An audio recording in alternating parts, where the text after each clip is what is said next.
جب تک ہم پاکستان کے تمام شہریوں سے مساوی سلوک نہیں کریں گے، جب تک ریاست پاکستان میں رہنے والے ہر شہری کو ایک آنکھ سے نہیں دیکھے گی اور ایک جیسی توجہ پاکستان کے ہر شہری کو نہیں دے گی، تو یہ تفریق برقرار رہے گی۔ اور اس تفریق کے انتہائی دردناک کہانیاں ہیں جو میرے علم میں بھی آتی ہیں اور آپ کے علم میں بھی آتی ہیں۔ اس عید پہ جو چند روز پیشتر پاکستان میں لوگوں نے منائی، ایک ویڈیو کلپ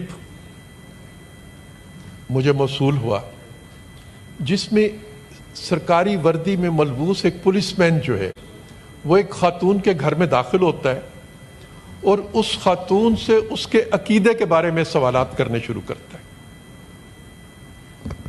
جناب والا، یہ کون سی ریاست میں حق کسی کو دیا جائے کہ وہ اس چیز کے لیے جواب دہ ہو جائے کہ اس کے گھر میں جو قربانی کا گوشت آیا ہے اس کا تعلق کس عقیدے سے تعلق رکھنے والوں سے ہے، یا جو گوشت اس نے دوسروں میں تقسیم کیا ہے وہ کس عقیدے کے لوگوں کے لیے تھے۔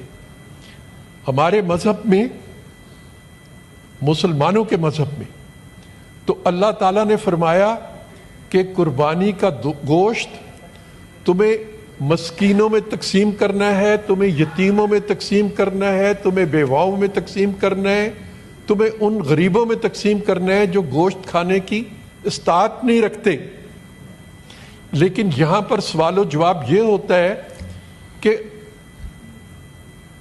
یتیم، مسکین، غریب نہیں، جی order in the house please. اس کا عقیدہ کیا ہے؟ Sardar Umar Gorgej Sahib, order in the house please. جس کو گوشت دیا جا سکتا ہے یا گوشت نہیں دیا جا سکتا۔ یہ صرف ایک مثال میں آپ کے سامنے پیش کر رہا تھا، لیکن اس طرح کے واقعات ہماری اقلیت جو ہے پاکستان میں رہنے والی اور جن کا عقیدہ اکثریت کے عقیدے سے مختلف ہے، وہ تمام اس طرح کے امتحانوں سے گزرتے ہیں۔ ان کی عبادت گاہیں محفوظ نہیں رہتی، ان کے گھر محفوظ نہیں رہتے، ان کے لیے خطرات پیدا ہوتے ہیں۔ کبھی کسی پر الزام لگتا ہے اور وہ سالہ سال تک جیل میں رہتا ہے، کبھی کسی کو زندگی سے محروم کر دیا جاتا ہے۔ تو آئیے آج ہم اس چیز کا بھی عہد کریں کہ یہ پارلیمنٹ ان تمام قوانین کو ختم کرے جن قوانین کے تحفظ